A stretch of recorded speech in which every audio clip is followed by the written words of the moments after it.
All right, thank you, everyone. I appreciate you attending today's session on how psychology concepts may help us understand the rise of extremism and the belief in conspiracy theories. The Democracy Commitment program on campus, which I happen to be a coordinator of, has had several events in the past several months examining the rise of polarization, extremism, anger, mistrust that is afflicting our country.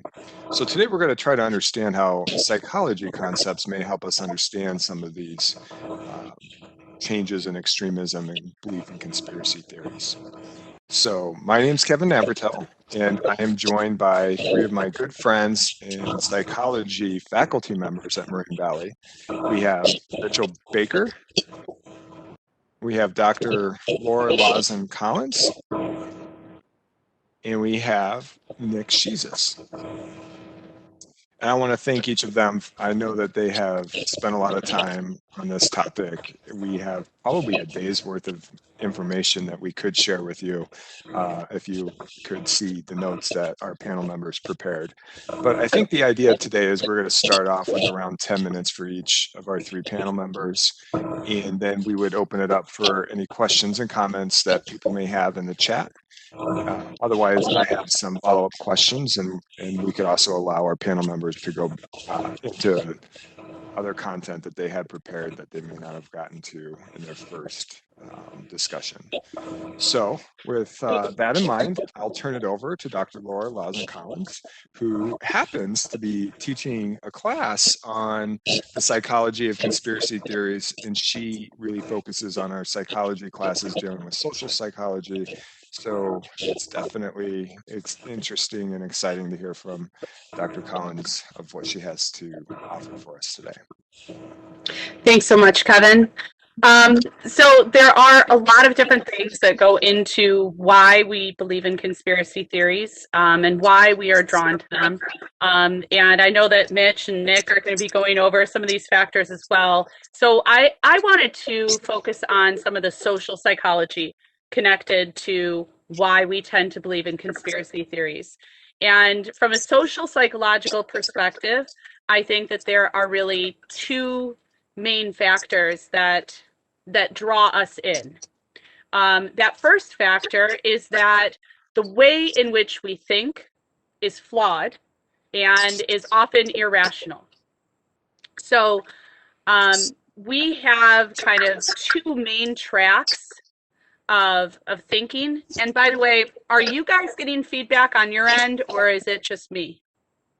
I hear a little bit, but It's not bad. You can still understand me? I hear a little bit as well. Yeah, I mean, I'm not sure where the noise is coming from. No, it's all good. Yeah. Okay. I just want to make sure everybody could hear me. Yeah. Sounds good. Okay, so what I wanted to talk about were these two tracks of thinking. One is more deliberate, kind of rational thinking, and then the other way of thinking is much faster and tends to be irrational. We tend to think of ourselves as being rational most of the time. You know, we're thinking through our decisions in a logical way. And so, of course, we're not going to believe anything that's irrational, like some of the conspiracy theories that we've heard. But the matter of fact is that most of our processing, and neuroscientists have estimated that we're really talking about 99% of the processing that goes on in the brain is unconscious, and it's dominated by that first less rational system. And that system does a lot of things for us, and it's important that we have it so that we can make quick decisions and so that we don't have to get bogged down with really rational, logical, deep thinking for every single decision that we make. But the problem is that it leaves us open to vulnerabilities in our thinking and predictable vulnerabilities in our thinking. And conspiracy theories, especially how they are being presented now to us in social media and within our media bubbles, it takes advantage of those vulnerabilities in our irrational thinking, in our unconscious, what Danny Kahneman would call our track one kind of thinking. So I think part of it is, again, just that our our thinking is much more flawed than we recognize, than we realize. And conspiracy theories and how they are presented, how we process them, it takes advantage of that kind of irrational thinking. The second major factor from a social psychological point of view is our need to belong. So we are a species that works well as a collective. You know, we have evolved to need others. We do not work well by ourselves. Now, you know, some of you might be thinking, well, no, I prefer to work by myself. You know, I can do things on my own, and, you know, like maybe thinking of group projects and that kind of thing. Maybe you see yourself as someone who's an independent thinker, but as much as you might see yourself as an independent person who doesn't really need other people, the fact of the matter is that we do. We all need other people.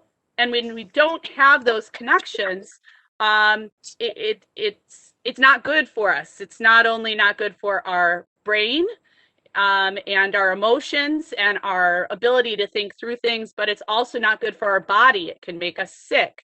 Um, Robert Cialdini had estimated that being lonely, chronically lonely, is as bad for you as smoking cigarettes on a daily basis. So it's bad for our health, it's bad for our brain, it's bad for our emotions. We need other people. And because we need other people, we want to be accepted by other people. We want to fit in with the groups that we see as our group.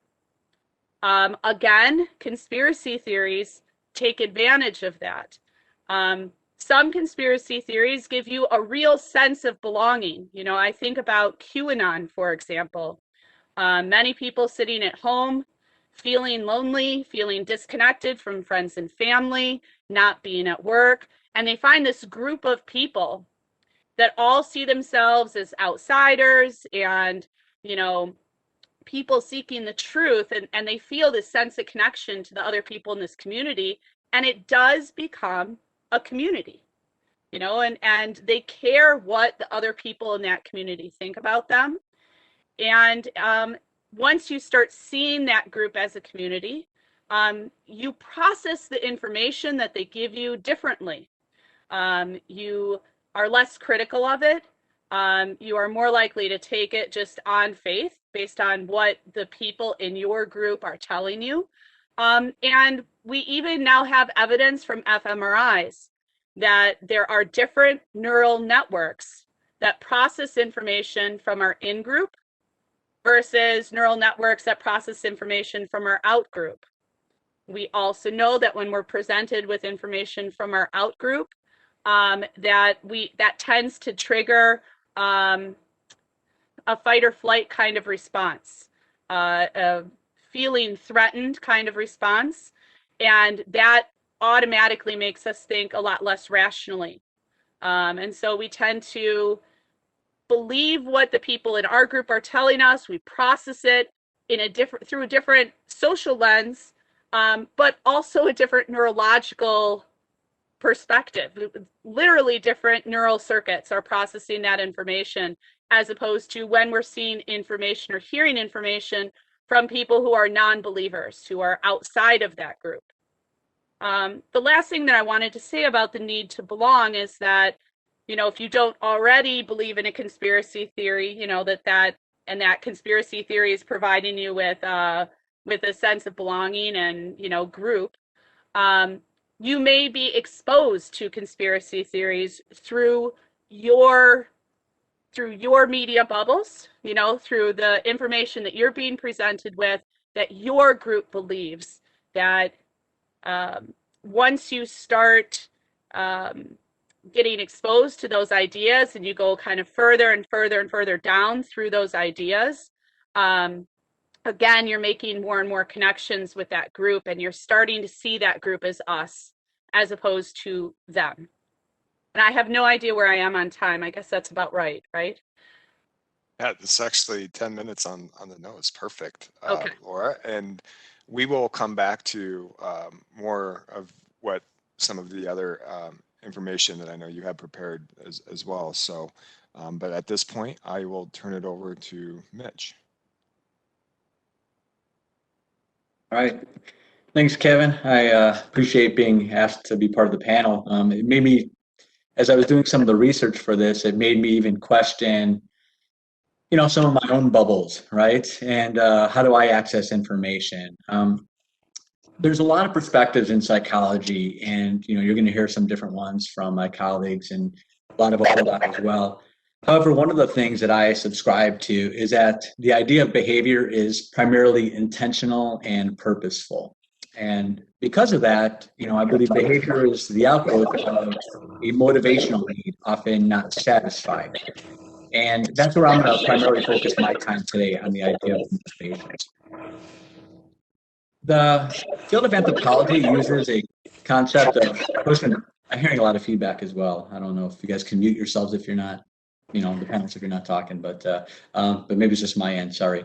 So the field of anthropology, as I was saying, uses a concept of push and pull factors as determinants of migration patterns, right? So some ideas of whether or not a group of people will remain in one place or will they move to the other. The idea of push factors when it comes to persuasion are those that increase feelings of uncertainty or marginalization, inequality, denial of feelings of denial that my basic human rights and dignity are not afforded me. And unfortunately, right now in our current climate, there's a lot of that going on in the world. And when we feel that way, right, when we have those feelings that are high like that, we are more impressionable to misinformation and deceptive messaging.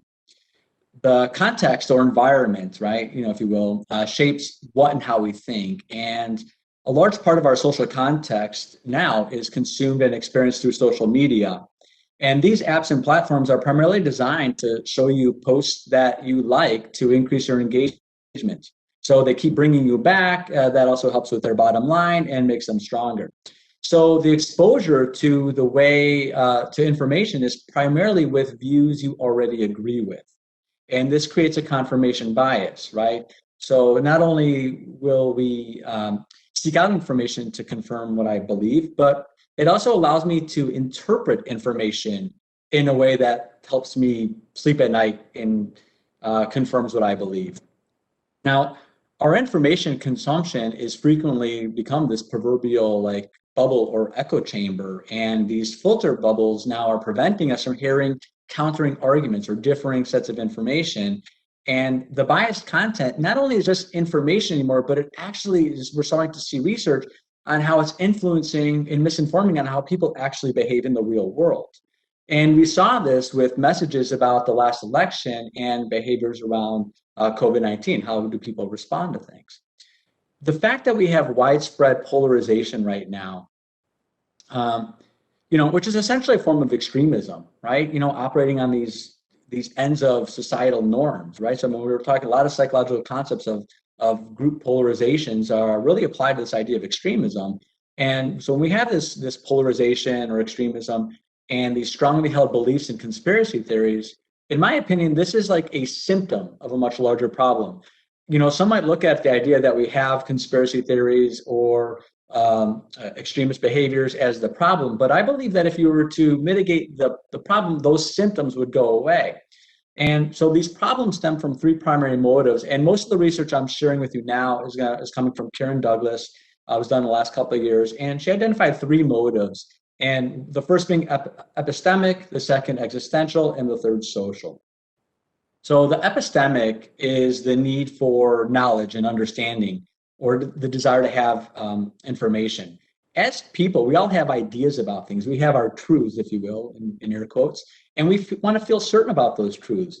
So to gain confidence in our truths and our understanding of the world, we're drawn to all different types of information when we feel uncertain because we're looking for something, right? So we have this need to thoroughly understand things.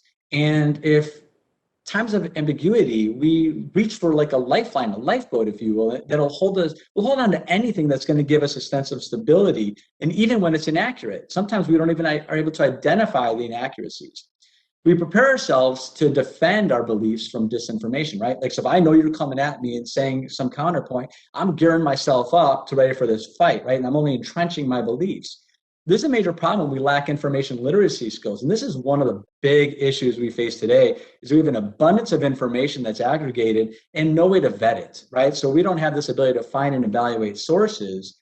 But we need to have like the ability to get information from a variety of places. Now, since we're talking about conspiracy theories as well, a conspiracy theory is speculative in nature, right? By its own nature, it claims to have actions that are hidden from the full public purview, and disinformation is specifically there covering up some greater truth, right? Sounds very sexy, very beautiful, right, if you will. And to that end, conspiracy theories can actually protect our beliefs, right? Such as like take a belief of, let's say you have a belief that vaccines are harmful or climate change is not real. This will validate a particular set of actions or inactions that you might undertake going forward, right? So conspiracy theories provide explanations that allow us to continue our belief systems when information is contradictory and uncertain. Because as humans, I'll let one of my other colleagues, I think Nick was going to talk about cognitive dissonance. But we have this need to reduce cognitive dissonance and then ultimately seek closure. Now, the second motive is existential. And this is all about creating meaning. And I still have to get to watch your book review, Kevin, but I can't wait to look. It's bookmarked. This is the need to feel safe, need to be and feel safe, right, and secure in our world. We need autonomy and control. We don't want feelings of powerlessness. If I don't have control, I need to feel I have an answer, or at least information as to why I can't control this environment. So we increase beliefs in conspiracies when we feel anxious, right? So, and right now in this world climate, we have a lot of anxiety, right? We have a lot of people reporting feelings of anxiety that never felt that way before. And conspiracy theories make us feel safer, right? Because they provide information that exposes the real truth, right? Even though the information is incredible and often false. So existentialism is all about finding meaning, and this meaning boosts our autonomy and control. I'm kind of watching my clock here, so I'm going to go through a little quicker. So the idea of social is the third motive and final motive. And this is the need to feel good about oneself, right? As an individual or the groups that we belong to. Like I want to feel good that I go to Moraine. So I'm going to create some things that highlight those things that are positive about them. We also need to have a positive image within our group. So conspiracies allow us to blame and give attributions to the negative outcomes to other people, right? So I could blame other people for my plight. So if if my group knows the truth and it provides a sense of superiority and uniqueness, right? I know the truth, you guys don't. And this can even feed into some of the narcissism. And one thing I didn't realize, I guess I could have guessed it, but when doing this research for this talk, that so many studies correlate narcissism to extremism. And so the idea of conspiracy theories even allow us some relief from believing that I'm guilty or wrong. Think the insurgency on the Capitol and the propaganda that the election was stolen, right? It endorsed their sense of victimization, polarized the behaviors of prejudice against that evil other side, that I am saving America, right? And the last Pew data show that 25% of people believe that the outbreak was intentionally planned by people in power, right? So now there's evidence. So why not, right? We have all this evidence of extremism and conspiracies that have been around for the dawn of time. But we are seeing periods of high mistrust in our government. So we hear over the news that there's gaps in the richest, between the richest and the poorest among us, of racial inequities and injustice. So how can you believe that those in power have your interest at heart, right? So one last idea I want to talk about is kind of the words we use and the idea of fake news, right? We flippantly call it fake news to kind of dismantle what the other people are saying, and that's one of the problems. Words do matter, and they do matter a lot.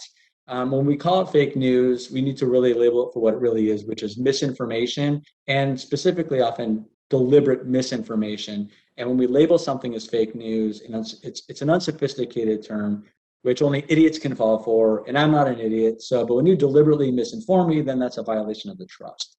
I have a few other things, but I think I am now out of time. So I will kick it back to Kevin. Thank you, Mitch, and I appreciate panelists staying on time and most importantly, providing so much good information for us.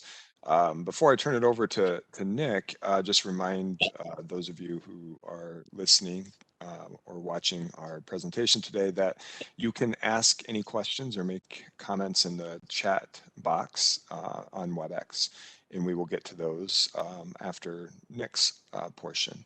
So Nick, I'll turn it over to you. Kevin, thanks so much for inviting us. And Mitch, I'm with you 100%. Researching all this information made me consider my own bubble and my own confirmation bias in the sources that I tend to look at and whatnot.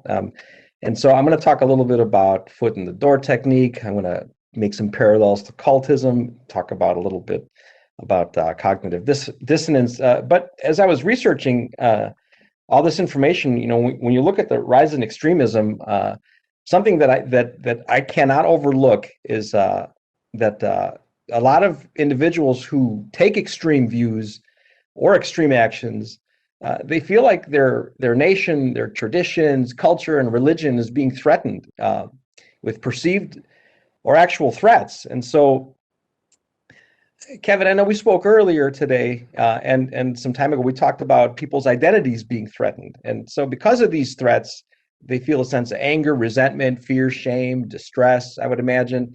And so you combine the emotions and the beliefs that might help us understand what we've been seeing. And I'd like to even say the past 12 years. I've seen a shift since 2008, coincidentally, which is when President Obama first started his the first of two terms. And also, which is also probably the rise of social media too. So Mitch, you mentioned misinformation. I think that's where people found their first outlet to share misinformation. So, the president at that time symbolized change that a lot of people welcomed, and some did not welcome those changes. So, and I believe some people were threatened with the cultural shift that occurred from 2008 to 2016, which is maybe why we've seen more hate crimes in 2019 than we had, in the previous decade. So when I think about individuals that feel so, they feel so threatened, well, Laura, like you said, I think they look for a sense of belonging. They look for people that kind of share their same concerns and plight. And there's a professor that I was reading some research on. His name was Dr. Andrew Silke, Silke, out of Cranfield University. He talked about the process of radicalization, and he says that these extreme views, again, provide a sense of belongingness and increased status and self-esteem because you feel like you belong to an important group, like you said. But one thing I found kind of interesting is that these views and behaviors offer a sense of risk, excitement, and danger to some people, in addition to a sense of revenge. And so I think when I think about somebody with extreme views, it's really hard for me to separate a sense of anger that they have inside of them, because I think you have to have that passion, I guess, and anger to maybe take some of those views. So, which leads to my thoughts on cultism. You look at the actions of January 6th, the insurgents in the Capitol building, and if you believe that it was motivated by the QAnon movement, Laura, you mentioned that movement as well, then I think that insurgents resemble some cult-like behavior, and it might incorporate some of the concepts that that we talked about.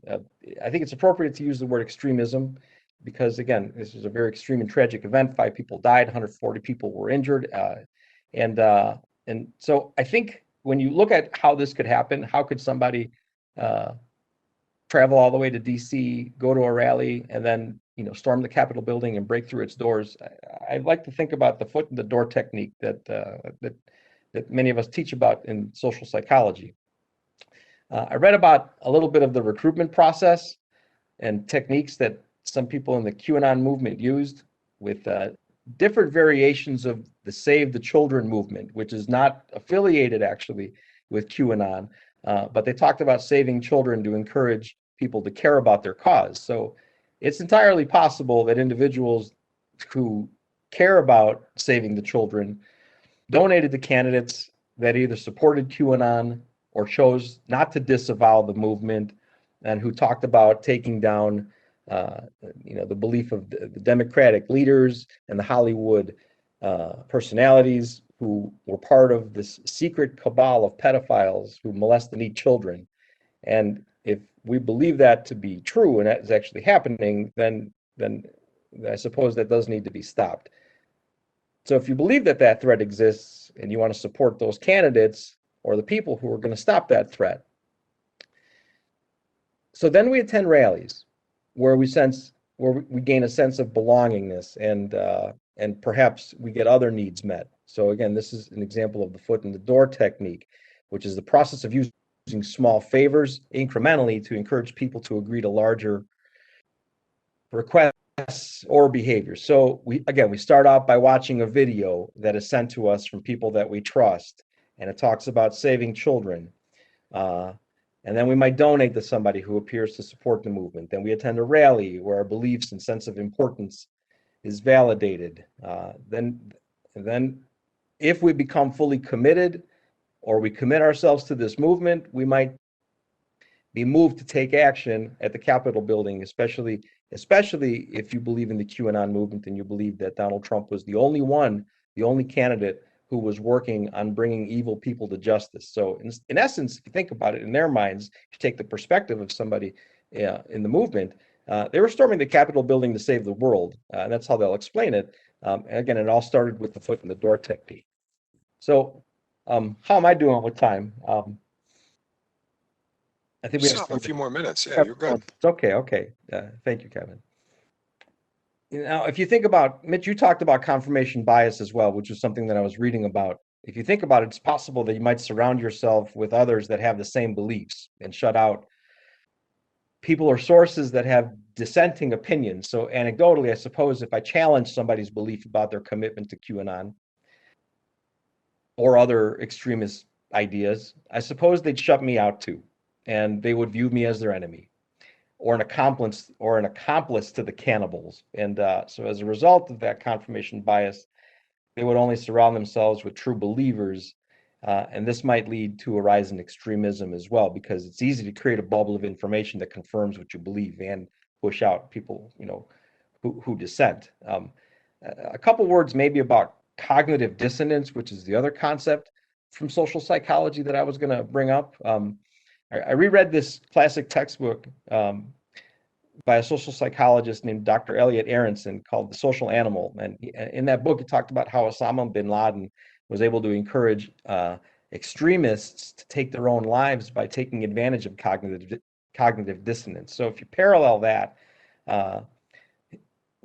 he suggests to what's happening today. He suggests that fanaticism or extremism might be explained by looking at how people were raised in their upbringing, who've been taught all their lives that America is supposed to be a particular way. Some studies have shown that people have, certain beliefs, dominant Christian ideals, a belief that, people earn what they have and that other less advantaged people need to work harder. The belief that we're not supposed to question authority or leaders or military or police. The belief that the police would never hurt anybody good and only bad guys or bad people get arrested or shot. The belief that English is supposed to be only spoken in this country. Strong beliefs of patriotism, ethnic exclusionism, and they realize that by interacting in the real world, in reality, these things don't always match up with what they've learned, right? And so this causes some serious cognitive dissonance, which is the uncomfortableness or tension that results when your attitudes or your beliefs do not match up with your behaviors or the behaviors that you perceive outside. So they get angry at this difference. And so if you question any of those things, I suppose you might be labeled as un-American. So how do you try to manage this tension? By trying to take down the exact thing that is causing the tension, right? This helps us answer why we've seen more extremism, again, not just in the past year, but in the past 12 years. Extremist views and behaviors I believe, are likely a way of dealing with the dissonance that these extremists are experiencing. This explains the motives to me on groups like the Proud Boys. They were losing, felt like they were losing part of their national identity. And if you think about the QAnon movement, these people believe that Democratic leaders are trying to destroy America and bring socialism in. And if the Democratic leaders and the Hollywood elites win the election, they're going to succeed in destroying the America that we've all known and loved, they might say. And so if they see them as the ultimate evil, they need to be weakened. And so even by insurrection, I suppose, and taking hostages at the Capitol building. And so again, if these people are destroying the meaning in their lives and the values that define their identities, then again, that would explain why they take violent means to destroy their enemies and hold on to their identities. It's I'm not excusing any of the behavior. I'm just, as a professor, I've always tried to explain things in an educational lens. So if people are asking why this could be, I think this is one of the reasons. And so I want to be respectful of time. I'm about a minute over. So, and everybody's done such a great job. I don't want to ruin it. So Kevin, thank you. Well, thank you, Nick. And I think we're only over a minute because I've talked a little bit longer. So keep that in mind too.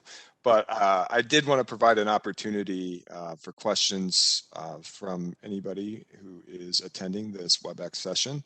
And I wanted to start with, there's two that I have. I think the first one, since more than one of you brought this up, I'm thinking, and some of you may have attended this session where I played a clip of Jonathan Haidt, a social psychologist, and he's talking about how in-group versus out-group, us versus them, is kind of just part of us as humans, and that he cited this parable of me versus my brother, me and my brother versus my cousin, me, my brother and cousin versus the other.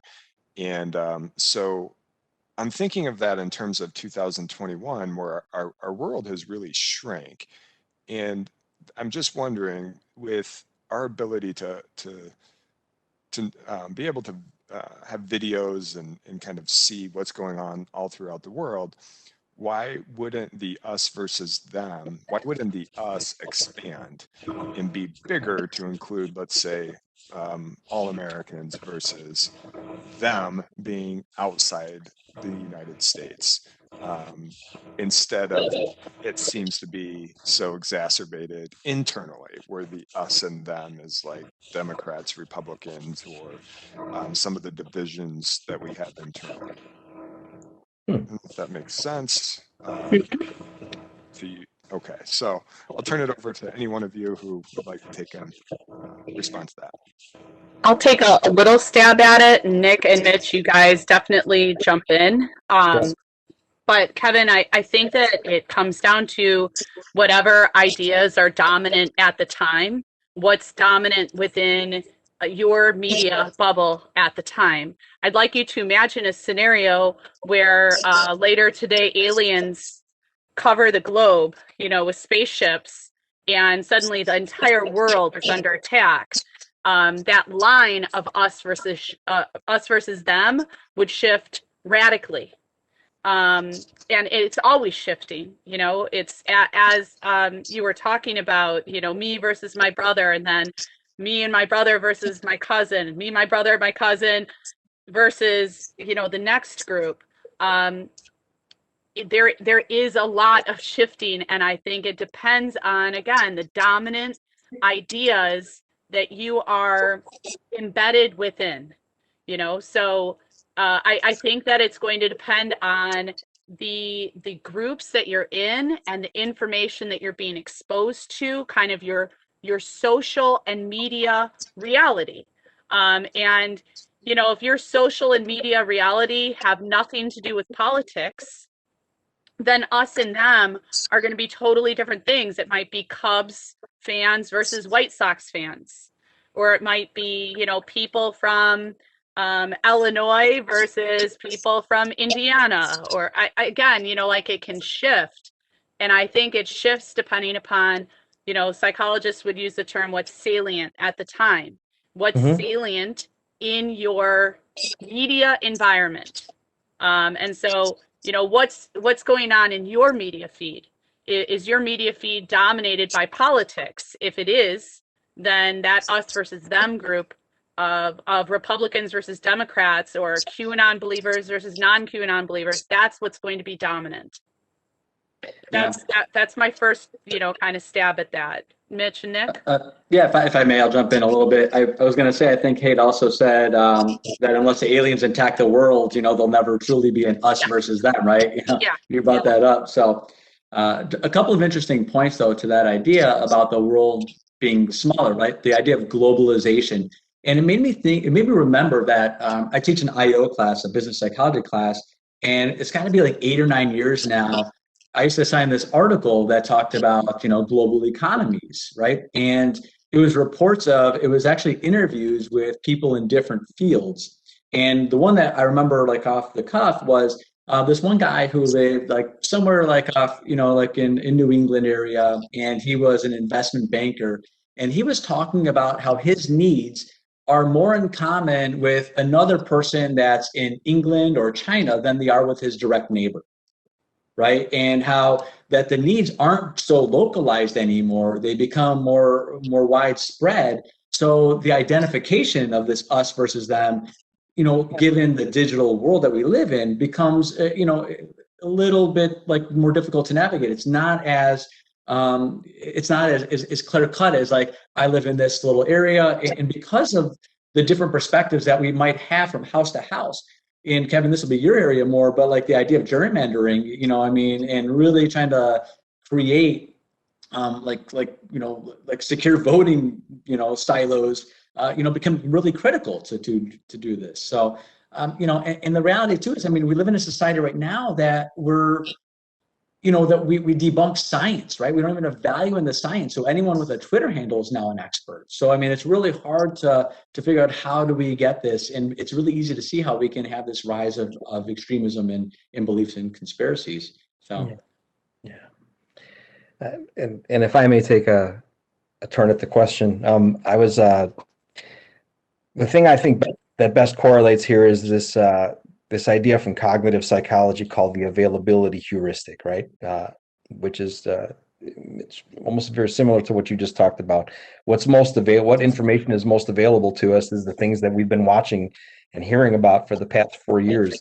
I read a research study years ago that talked about, depending on when you ask people, what was the most important, topic of a particular election. It depends on which election that you're talking about, because those are the things that are most recent, things that we think about. For the past 4 years, we've been looking at talking about Democrats and Republicans like on two different sides, almost like two different game sides, right? Like one's coming after us, and and the other one's coming after us. So, so I think it depends on what you tend to watch, what you tend to intake, and so you have to be really careful because that absolutely influences us. And so I don't remember this us versus them type of mentality growing up, but I also didn't watch a lot of media when I was growing up either. So what's the solution to this? Turn it all off, and that way ignorance will be bliss, and we won't know anything, and then we'll be surprised at why people are talking about this kind of stuff. I guess that's one way that you could do it, or try to find the most unbiased media sources, so you're not influenced by the availability heuristic.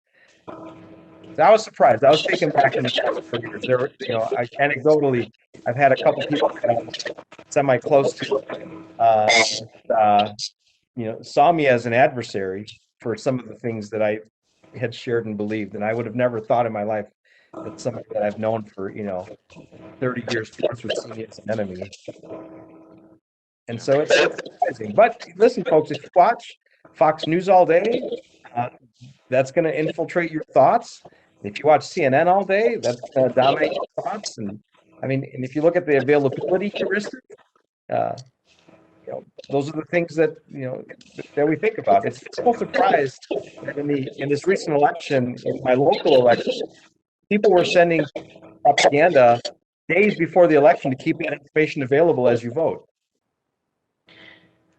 I just wanted to throw one thing in there that just to kind of piggyback on something Mitch had said, and I think maybe more to your question, Kevin, about how is it that we can have these kind of really extremist groups when there's so much information and there's so much connection worldwide. And I think, again, linking it back to what Mitch was saying, I think that we have a much greater opportunity today than we did 10 years ago to hook up with people online who are very much believing in a small sliver of information that we might not have been able to find 10 years ago. And as we hook into that group, um, it tends to go deeper and deeper and deeper. And unfortunately, the algorithms in social media platforms cater to that. I just listened to a podcast on conspiracy theories, the rise of conspiracy theories in social media. And they interviewed the guy who developed the algorithm for YouTube. That you know, there have been many variations of it, but the one where people really started getting pulled into a lot of extremist views was the algorithm that this guy developed. And he feels really guilty about it. I cannot remember his name. He's from France, and was eventually fired because of his opposition to his own algorithm.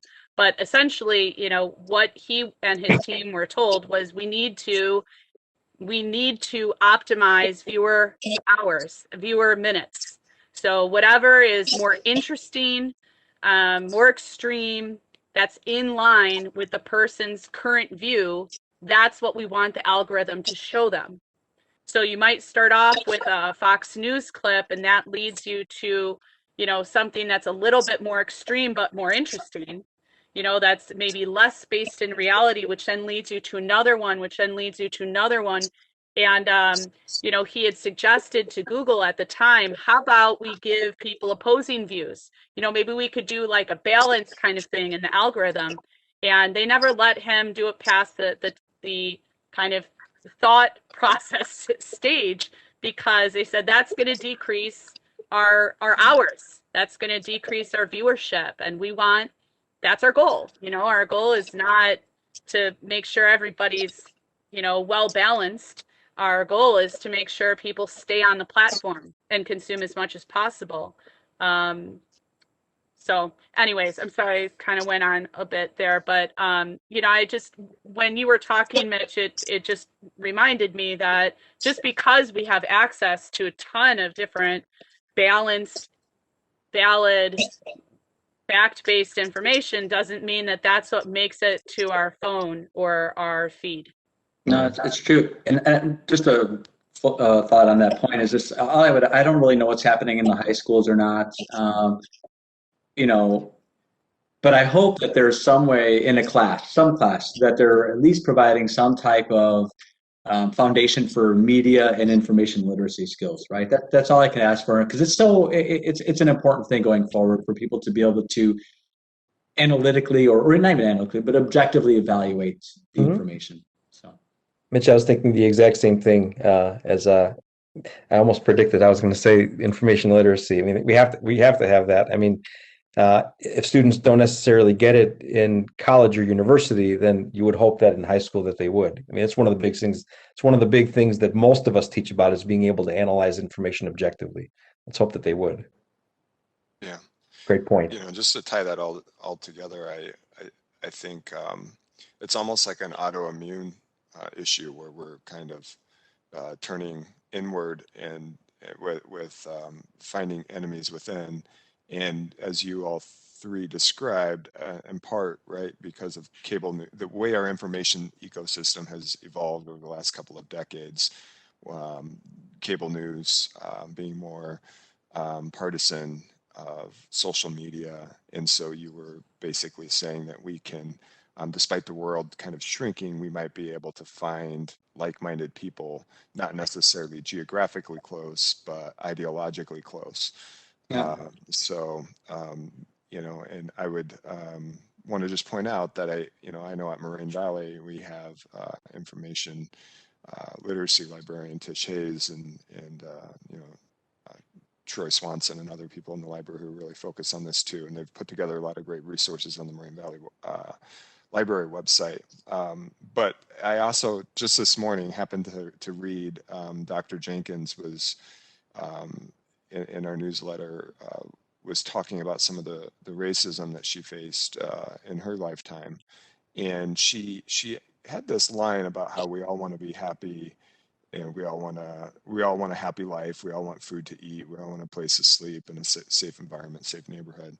So I guess it's brings me to think we have so many reasons why the us should be fairly broad, but despite all of those similarities of, we have kids, or we have people we love, we like the same sports teams, or whatever it may be, we've turned on ourselves, and we have a lot of these internal divisions. I wanted to shift gears for just a moment, and go back actually to something that uh, Laura mentioned earlier on with the track one type of thinking and being 99% of what we do. And I was just thinking that that would be great for most of human history, right? And that it's making those quick decisions would be very helpful, and we're not overworking our brain on tasks that aren't necessary.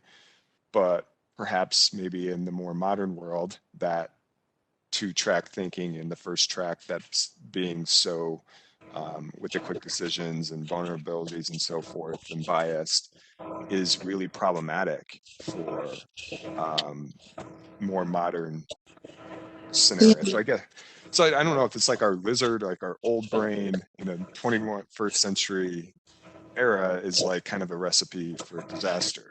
So I would disagree with that a little bit, Okay. push back on that a little bit, because I very strongly feel we still need that track one thinking.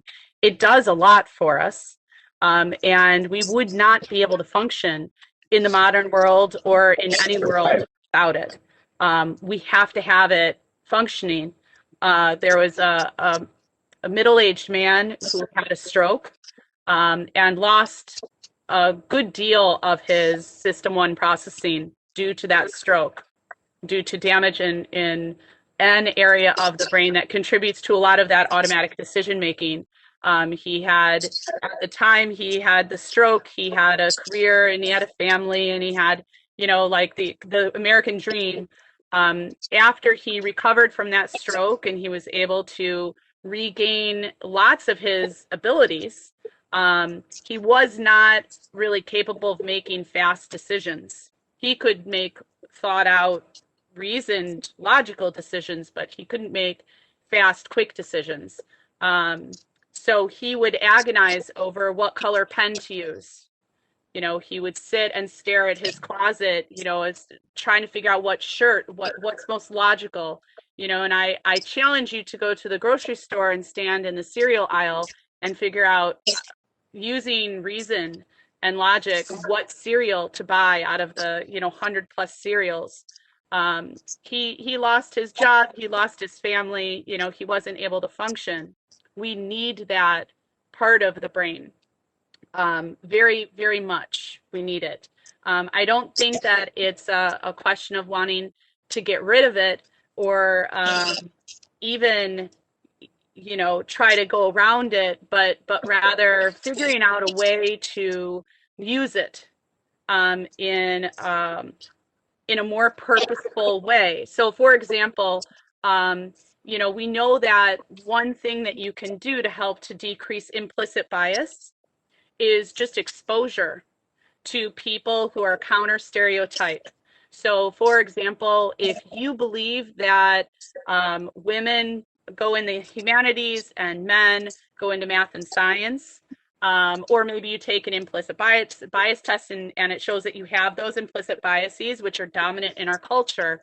One technique for reducing that implicit bias is exposing yourself intentionally to photo after photo after photo after photo after photo of women in math and engineering environments, and men in humanities or nurturing, let's say, or caregiving environments. And the more exposure you have, the more opportunity you have to shift that implicit bias. Now you're still, the brain is still using that track one, but you've kind of hacked into it on purpose. You've intentionally altered what you're being exposed to. Mhm. So I think that it's not so much that we want to, you know, downplay that track or get rid of it. It's essential to our functioning, but rather try to figure out techniques that are consistent with it that we can use in a more intentional way. And I think what, I mean, I would agree with you, and I think Kevin would probably agree with you on that, Laura. But I think like the spirit, or at least how I was understanding what you were saying, like the spirit of that idea is if like at track one is really like these just making, it's critical to like survive by being able to make very quick decisions with minimal information, right? And that are going to help save your life and even just get out of a grocery store. But the other thing that I want to say is that, I mean, our brain may not, I mean, I don't have the answer to this $1 million question, but I mean, our brain just might not be hardwired yet to process the plethora of information that is abound, because we used to only have access. I mean, even like, I mean, as a middle-aged man, I mean, like when I was a child, my information was limited to a physical newspaper that hopefully got delivered on time, and my community. And so those are my trusted resources, along with like a TV. I didn't live that long ago, right? But I had limited resources. So for the ability for the brain to, like, I think we've been trained and wired to trust our sources, right? I mean, because we've had eons of time of just living in tribal communities where these are the people who have my best interest in heart, because we're all kind of in this thing together. And I don't know, with the way social media is about, and like maybe in its purest sense, it might be for that. Like it might have, maybe initially like you would be exposed to a lot of different views, but then they started to realize to monetize it, I need to focus this. So like it kind of feeds into my expectations, so I don't know if, I mean, I think to Kevin's point, I think we do need to, kind of step back and even ask, like, is our brain prepared to make the kind of decisions given the amount of information that we have access to today? And I don't know if we are, in an objective or analytical way. I don't think you can. I don't think you can without, with all conflicting information that we have all around us. And so I think that goes back to the point of being able to learn some sort of information or media literacy, so we can trust the particular source where you can make decisions. Yeah, and I'm not disagreeing with what you're saying at all, Mitch. Not even one little bit. I completely agree with what you're saying. I know. Yeah, I mean, I think that our brains are. What I would say is, I think that social media has been very effective at hacking into the biases that we already have, at exploiting them. Hacking is probably the wrong word, but exploiting them in a way to make us pay more attention. And you're right, at this point, there's so much information coming in. We can't go out and logically, rationally think about every single strand of information that we are being exposed to. And yes, so there's all sorts of, unfortunately, biased processes that are being exploited when we're looking through social media feeds. I guess what I was trying to say is, that I don't think that that's something that we then say, I don't know, like that it's bad, or that it's necessarily not fit for today's environment. That instead we should look at it as, how can we use this? How can we kind of take advantage of the same processes? How can we come up with techniques to take advantage of that system one processing in a way to make our exposure less biased? Does that make sense? No, that's a good point. I mean, because I think, saying like the brain just needs to evolve to be able to like manage this, right? And until like I get, the amygdala overload where the hairs on the back of my neck stand up, I guess I need, I need Twitter and Facebook to keep doing, continue to do the job they're doing, and the better job as they've been doing the last 6 months to flag misleading tweets and posts and things like that to say, you might want to pay attention to this. This might not be true. If I'm not hardwired yet to learn how to maybe do that, maybe I need some experts, right? Like to fact check, right? Because I don't have enough time in my day to fact check everything anyways, nor do I want to. I want to use like track one, yes, I believe you, so yeah. Well, I love that discussion, and I really, I agree with everything that all three of you just mentioned. But just to kind of tie that into perhaps what we were talking about, what was mentioned earlier is that when Mitch was talking about the epistemology aspect of what, like, you just had a disagreement in a way, but you had it in a very, I wouldn't label it completely disagreement. You were highlighting different aspects, but you did it in a very collegial way and respectful way. But what if people just we don't have the same norms, or the way that we understand, like, how we know things is very different. Like, there's kind of an anti-elite, experts, anti-experts, anti-science,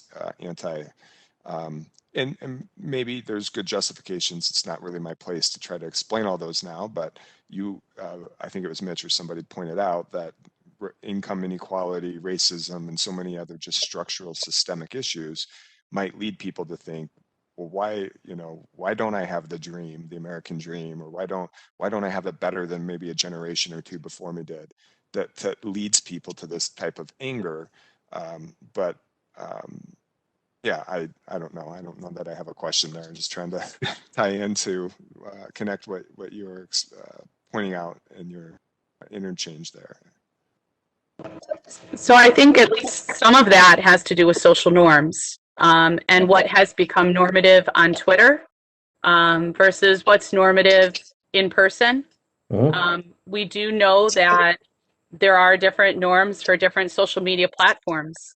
And we also know that people behave differently when they can see each other versus when you're conversing through through text on your phone. Um, and again, it's not only how we're processing the information, it's being in the presence of someone else and looking in their eyes and being impacted by those other people, but it's also the social norms governing those platforms and those kinds of communication. So on Twitter, it's not only is it okay, but it's kind of expected to get into, more kind of, maybe it's the wrong word, poisonous disagreements, but, more like Hostile. hostile. Yes, that's the word that I'm looking for. That hostility is expected and maybe even prized, rewarded. Like the more hostile your response, the more it's shared, because it's more extreme, and so people get more of a kick out of it. But you take that same person and you put them in a room sitting across from the person that they sent that tweet to, or tweeted at. The exchange is going to be different because there are different social norms governing that. And I don't know what point I'm making here, but just, I think that norms are important to consider on the platform. But it's, if I may real quick, it's also, that like Laura, like you and I have a history, right? I know you to have these kind of qualities, and you know me to have these qualities, and Nick and Kevin, we all know each other. We have a history. So the thing is,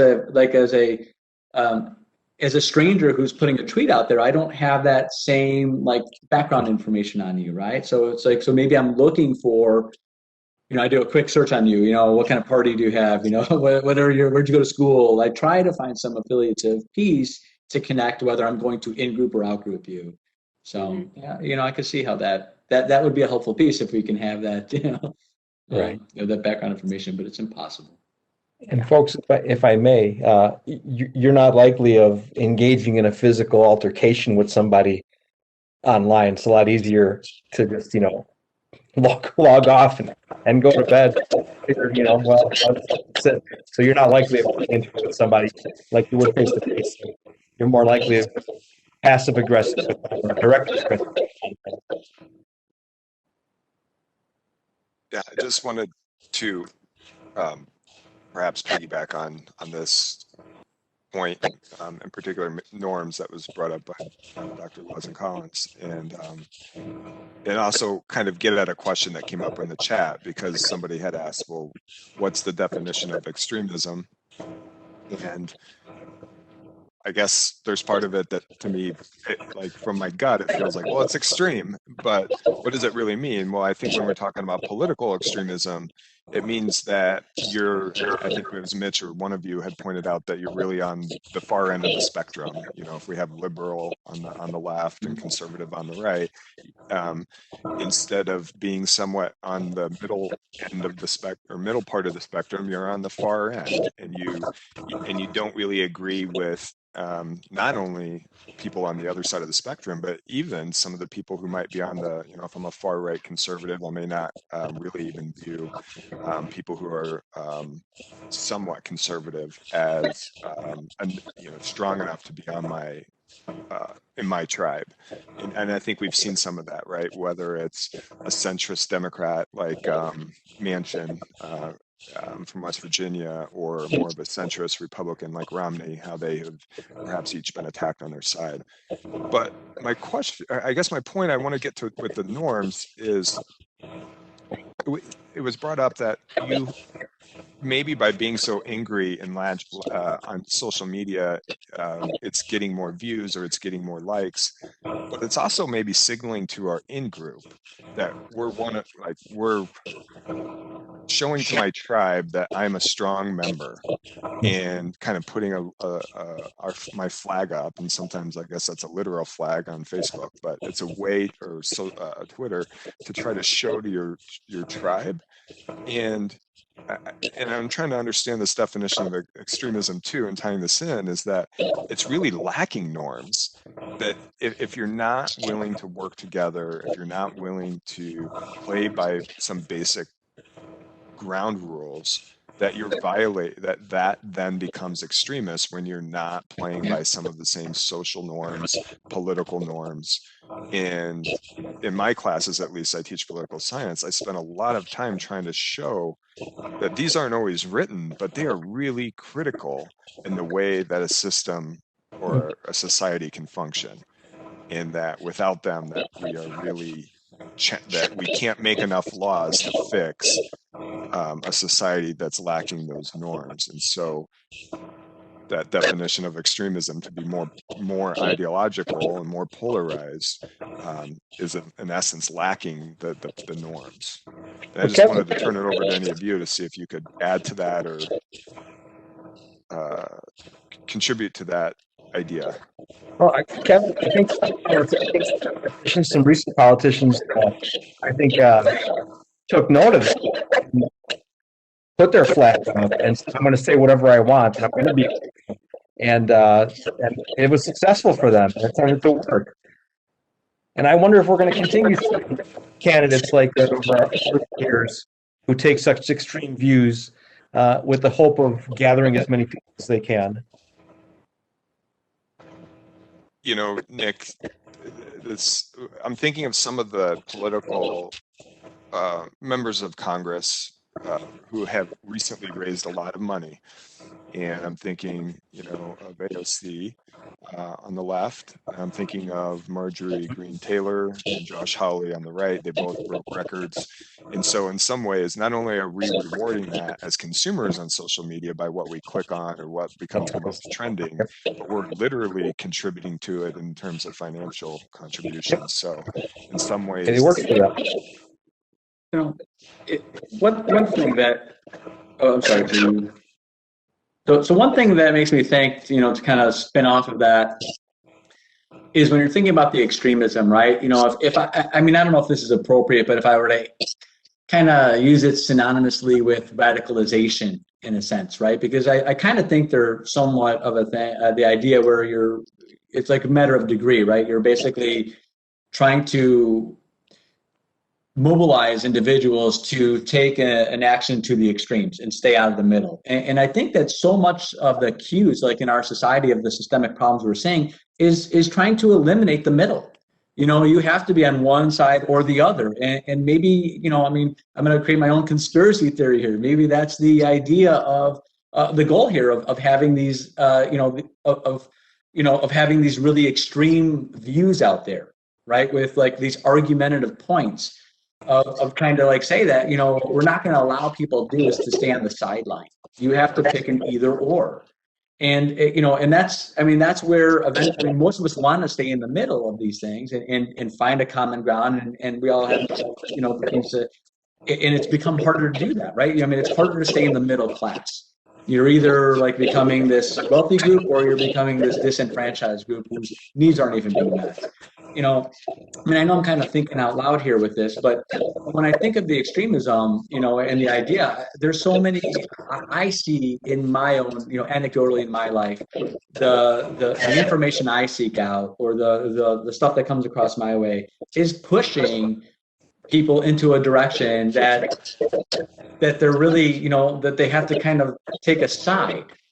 And it's harder to like maintain like what is the norm, and like say, so my norm is not going to be this group or that group, and it's creating an us versus them. And I and unless we come up with some like pre-bunking inoculatory effect, I'm afraid that we'll move towards we're going to move towards this direction a little bit further. I don't know. That's too bad. It's too bad. Most of our politicians, most of our leaders in our society have worked for times. This is pretty new for me, Mitch. One thing I wanted to throw in there that goes based on what all of you have just been talking about that I should have brought up earlier is another social psychological effect called the risky shift. And we know that when we have a group of people who all have the same belief, the same ideas, when they get together and talk, they tend to come out of that group talk with a more extreme position. Huh. And so, and that's been shown for, several decades in, experimentally in lots of different social psych labs. So if you then take that and apply that to these social media bubbles that we're embedding ourselves within, you're talking to like-minded people who all believe the same thing, you're likely at the end of that to have even a more extreme view. And the more you do that, the more you stay engaged in that, the more extreme your view is likely to get, as well as a view of everybody else in the group with you. I remember reading about those investment clubs, right? The studies for the risky in social psych as a student. But, I haven't really explored like QAnon stuff very much. I mean, I've gone down a couple of rabbit holes, but a lot of the stuff I see is that like, the push, like, it tends to be authoritarian personalities. But they see like liberal democracy as like an attempt to, the fear is that a liberal democracy is an attempt to de-individualize, right? Strip away from the identities that, Nick, that you point out that we've forged over these years. And like this can cause like an unconscious fear. And then when we are in these heightened states of fear, we look to protect. Yep. We want to come out fighting and protect what we have. And with the uncertainty as to how, like, how I might fit into this new world, right? Like maybe some of us like had this questioning like during COVID when if you weren't used to being online, you were thrust into online learning or online teaching. And you're like, can I fit into this society anymore? That brings a little fear. It's like, can I adapt? So I'm worried that like if people feel that their identities are being stripped away and they have to forge a new identity and a new alignment. At least that's what I saw from the limited stuff, in the while back that from some of the QAnon things that I had read. But maybe definitely resentment.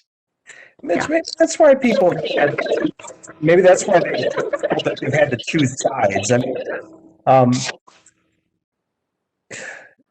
and in no way am I saying that Democrats or Republicans are cults. Okay, I'm not saying that at all. But if people do choose sides, I mean, research tells us that when people are in a crisis, when they've lost jobs, they've suffered financial loss, they've lost loved ones, lost freedoms, which is what kind of the past year, they look for some level of safety. And so maybe they are looking to their candidates for salvation, right? That's not uncommon, I guess. And by the way, I wanted to throw in there. I'm not sure if any of us saw there were 3 Q&A questions that came up, and I don't know if I'm the only one that sees them, but there was. Evan, did you see these 3? Two from a student named Majid and one from a student named Jan. There. Can you guys see it? I'll look at it. But Nick, real quick to your point, I think persistent inequality breeds resentment. Yeah. You know, like if I feel Sure. that I'm being unjust, you know, put into one area and my needs aren't being met, it is going to breed resentment, and it's going to potentially incite me to act. Right. Right. I mean, and that's what we're saying. I mean, there's a lot of inequality to a disgusting, extreme. Right. That and maybe this is where like the social media is a good thing too, because it's putting it in our face. I can't ignore it because of my neighborhood or not. I mean, you have to deal with it, and you have to come up with something. So I know we wanted to get to those Q&As at this time. So That led to a lot of the demonstrations that we saw, and maybe some of the riots. So I hadn't been able to see the Q&A before now.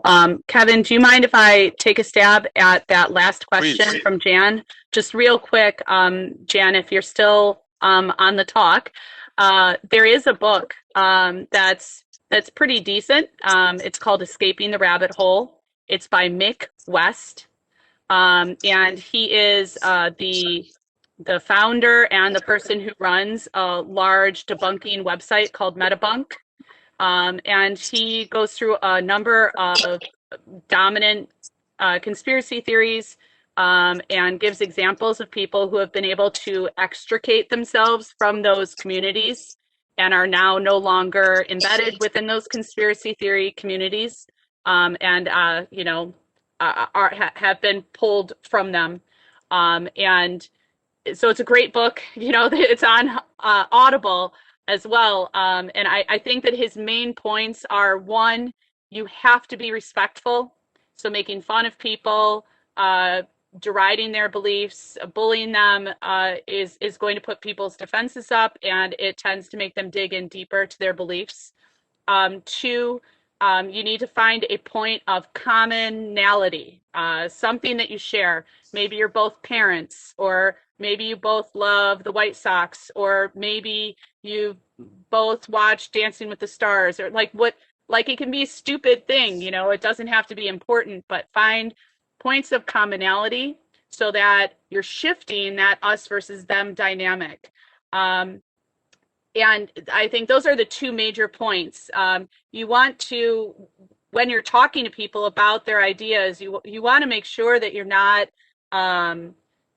telling them straight on, those theories are stupid, they're wrong, how can you believe these things? Because that immediately just puts up the wall, and they're not going to process what you're talking about. And again, he has some really specific advice for different kinds of theories. So, throw that out there.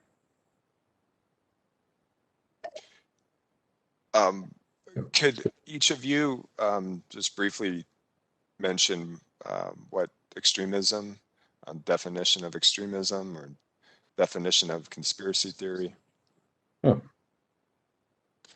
Yeah, I'll go with like a conspiracy theory.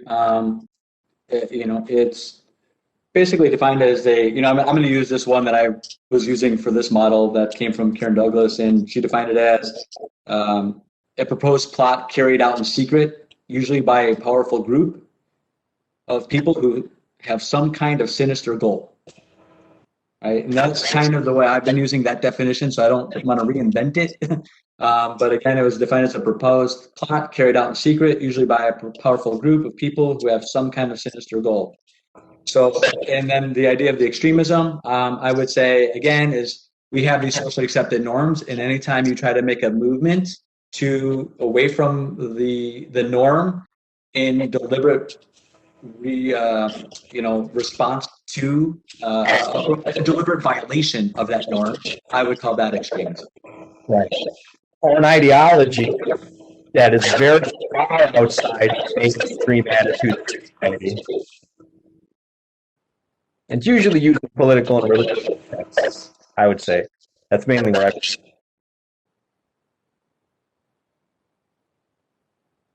One of the questions in the Q&A was, why is this level of extremism spreading not just in the United States, but all around the world? And that's from Ajit. Kevin, can I take just a quick stab at this? So, from all the research studies, from all the research studies that I was thinking about, it looks like immigration tends to be a concern or a threat to people, no matter where they live. And so that notion of, they're not, and especially in homogeneous countries, right? You're going to see this level of extremism in almost every country where immigration comes in. And it's just one of the things that I talk about. We just might not hear about it. So we know that this happens in almost every country. We just might not have the lens to their news.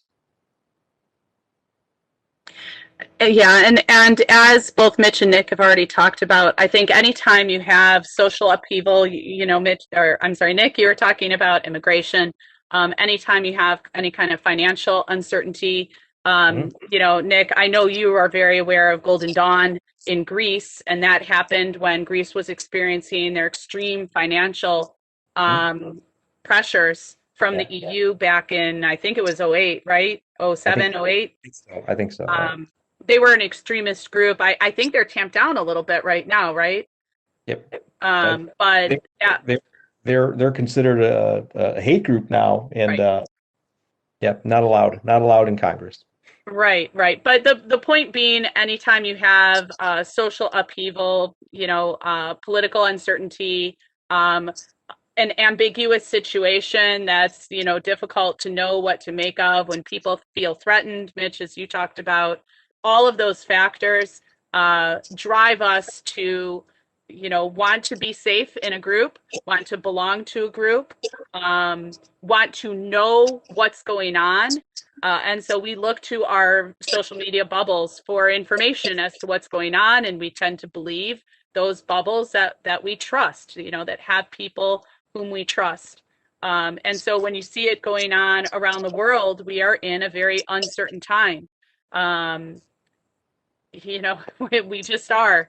It's not just in the United States. You look at countries all around the world are going through a period of upheaval and uncertainty. And during those times, we tend to stick more with our own, whatever our own is, whatever that in-group is. When you feel threatened, again, it drives you more into your group to feel safe. Yeah. And we all have social media. Social media is it's not just a US kind of thing. It's not just a Western kind of thing. You see social media platforms around the world. So that also has, I think, driven this. It's easier access to these ideas. Yeah, I mean, inequality, well, it's widespread in America. It's not just an American thing. And anytime you have that inequality, you're going to find levels of people feeling disenfranchised, which requires extreme behaviors to get out of it. And that's probably a good reason why we're seeing this worldwide and not just here. But I did want to leave it too, like that last point about how can we break the conspiracy theorist piece. I mean, there's like if you're really interested in reading this, one of the books tried and true from my undergrad was the Yale approach to attitude change. And there's a whole theory on persuasion and attitude change and how to go about it. And just think like every commercial you see where a celebrity is endorsing some product they have no knowledge about or no expertise in. And we just try to find things that we like about people. And then that helps us, relate to as Laura was saying, that, we'll find some common ground that we can talk about. And if you know that person's going to be exposed to some misinformation, can't speak enough about the inoculation effect. Whereas if you can introduce, say, like, hey, this person's going to tell you these few things just to be ready, and it kind of builds up your defense when they do tell you, like, Laura said she was going to say that. So it almost helps you. So those are two walkaways that they may help going forward. And then just making sure that your information is sound and trusted. Good point. Nick, would you like a final walkaway point? No, I would just basically mirror what both of the colleagues said, is that research tells us that having an intellectual discussion with somebody about differences is one of the ways that kind of break thoughts of stereotypes or discussions on conspiracies and whatnot, but being exposed to different people, but also having an intellectual discussion with them, trying to find common ground with them, might make you humanize these people more. But no, that's essentially what I would say is how do you break the spell or extract cult-like thinking? Is um, I would say don't be afraid to share your perspective with them, and if they trust you and if they respect you, you can even help them question some of their own thinking. And don't expect their beliefs to change overnight. It's typically something that takes months and for some people years to climb their way out of. So it's very rare that someone gets exposed to some piece of information who's been a long time believer of a conspiracy theory and they just say, oh well, I guess I was wrong. It doesn't usually happen that way. So don't expect that one conversation, over drinks is going to change your mind. It's something that takes, exposure after exposure after exposure. And, really needs to come also some of that motivation, as Mitch, you were talking about the key of motivation, some of that has to come from them as well. Things that they're noticing. And being, unsettled by, or, that don't quite make sense to them that they've noticed. I think it's hard for people to admit they were wrong, especially if they've held certain beliefs for a really, really long time. There's a sense of pride that they have. Especially when it's public. Yeah. And Nick, you did bring up a good point about Thurgood Marshall, and like the contact hypothesis, right? Just being around people of differences makes you realize that they care about the same things you do too. Even if you have some disagreements, it's a way of coexisting for sure. Sure.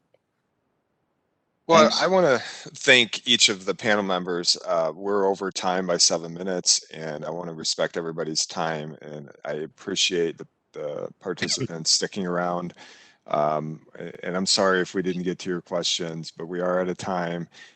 Thank you, Dr. Collins, Mitch, and Nick, and all of your insights today. It was really helpful, and appreciate you working so hard on this event and volunteering your time.